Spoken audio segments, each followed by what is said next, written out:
Bonjour et bienvenue dans le premier épisode de cette série sur les algorithmes de la STL. Aujourd'hui, on s'attaque aux algorithmes de suppression et on va commencer tout de suite avec un exemple sur std remove.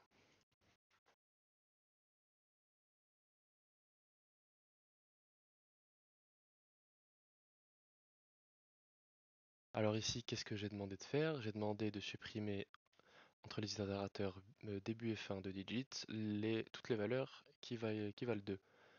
Seulement, je vois que ça n'a pas vraiment réussi comme prévu puisque j'ai effectivement plus de 2, mais je me retrouve avec 2, 5 et toujours 5 éléments dans mon vecteur que je peux d'ailleurs vérifier si j'affiche la taille. J'ai bien 5 éléments dans Digit. Alors pourquoi? Car std_remove ne supprime pas directement des éléments, mais plutôt déplace via les itérateurs et std_move afin de supprimer les valeurs donc et retourne la nouvelle fin de mon vecteur. Donc ici en fait la valeur de retour correspond à un itérateur qui pointe vers le dernier 5 et je peux supprimer les éléments avec la méthode erase du vector. Car en effet, tous les éléments que je souhaite garder sont entre digitBegin et newEnd. Donc je peux supprimer les éléments après cela. Et je me retrouve avec plus que 4 éléments et seulement 1, 3, 4 et 5. Donc c'est ce que je voulais, c'est parfait. Il existe des déclinaisons à std_remove, notamment removeIf. RemoveIf qui fonctionne non plus avec une valeur à comparer via l'opérateur d'égalité, mais plutôt via une lambda. Et tous les éléments pour lesquels lambda retourne true seront supprimés. Alors on va voir un exemple tout de suite avec les nombres pairs.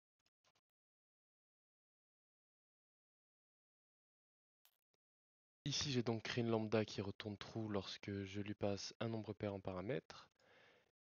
Et j'ai donc bien removeIf et non plus remove que je passe, dont je passe la lambda à la place de ma valeur.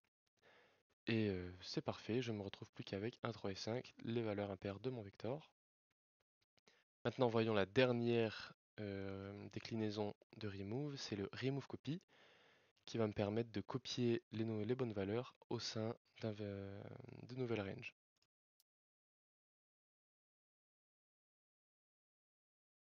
Ok, donc effectivement, mon vecteur d'origine, mon vecteur digits n'a pas été touché.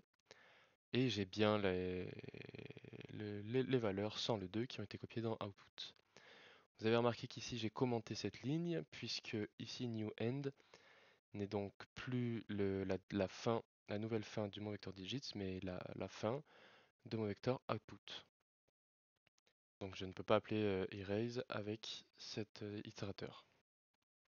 Et évidemment, on a maintenant aussi la déclinaison removeCopyIf, qui va me permettre de faire la même chose avec une lambda et qui va copier tous les éléments, enfin qui va supprimer pardon, tous les éléments impairs, pairs de mon vecteur et copier tous les éléments impairs dans output.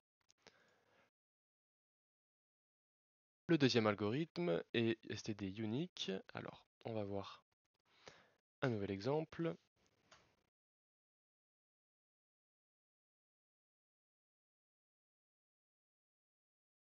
Alors, que fait std_unique?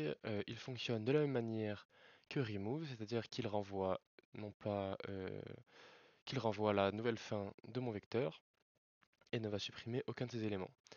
Ici, ce qu'on peut voir, c'est qu'on a 1, 2, 3, 4, 5, puis ensuite 5, 5, 5. Donc on a bien eu un déplacement qui a été effectué, et on a enlevé toutes les valeurs consécutives pour n'en laisser qu'une.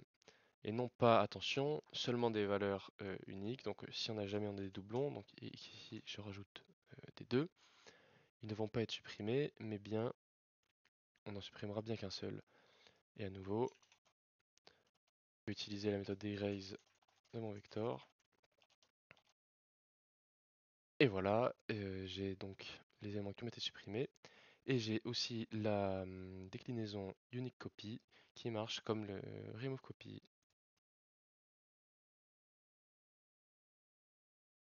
Et donc on peut voir que c'est sensiblement la même chose. Mon vecteur digits n'a pas été modifié, tout a été output dans l'autre vecteur, le vecteur que j'ai passé en paramètre. Et évidemment, il n'y a pas de unique copy if puisqu'on n'a jamais besoin de conditions.